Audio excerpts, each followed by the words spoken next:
Lacto-fermented vegetables like sauerkraut are becoming really popular these days. They're super raw vegetables, teeming with probiotics, which are friendly bacteria that help you digest your food, are really good for colon health, and I highly recommend that you get into them because they're a superfood, literally. And they're really easy to make. But the benefit of people really getting into them is that more and more stores are carrying pre-made packaged varieties that you can also buy if you run out or if by some chance you do not want to make them on your own.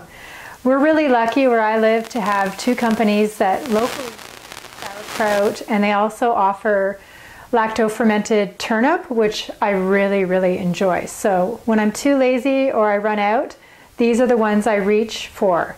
And they're found in the refrigerator section, which is important to note because there are sauerkrauts available on the grocery store shelves that have been heat processed, which are not the kind you want to be buying, because if they're heat processed, that kills all the beneficial properties of lacto-fermented food. I'm in the middle of making some sauerkraut, and I like to use one of these, or you can also use a food processor.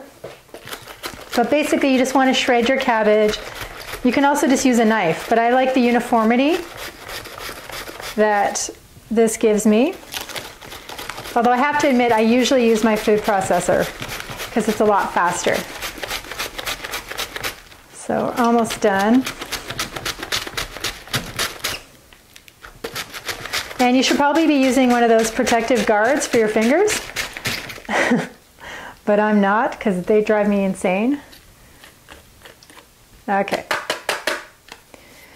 So you want to use about 3 tablespoons of sea salt to every 5 pounds of cabbage. So I don't have 5 pounds, so I'm only going to put a couple of tablespoons of salt.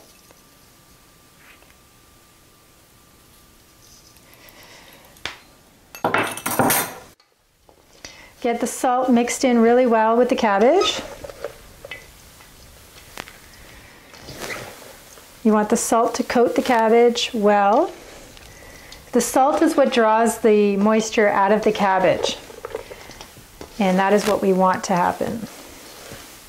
Once you've coated the cabbage in the salt, you want to grab a mallet of some sort. So I like this one. It's from my Surabachi Japanese spice grinder. You can also use a potato masher or anything at all, really, because you're just going to give the cabbage a bit of a bang. That should do it. Now, I like to use a wide mouth mason jar and pack it in. You can fit a surprisingly large amount of cabbage into a jar. You can also use your pounder to smush it in. You don't want any air in there, really.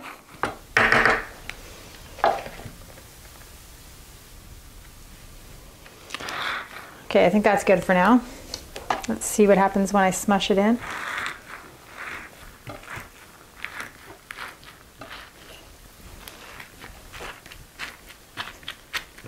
Maybe a bit more.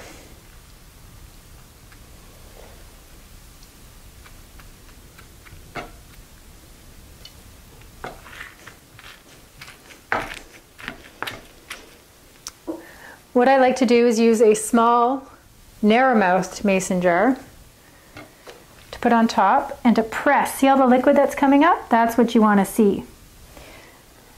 Now I'm going to put this on my kitchen counter and put a can of tomatoes on top of it to weigh it down.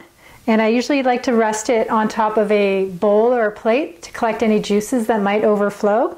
And then you leave it there for 4 or 5 days until it's nice and sour, and you can test it just by tasting it. If it tastes sour like sauerkraut, then it's probably done. And when it's done, put a lid on it and put it in the fridge. And you've got amazing, delicious, healthy, probiotic-rich sauerkraut that you made yourself.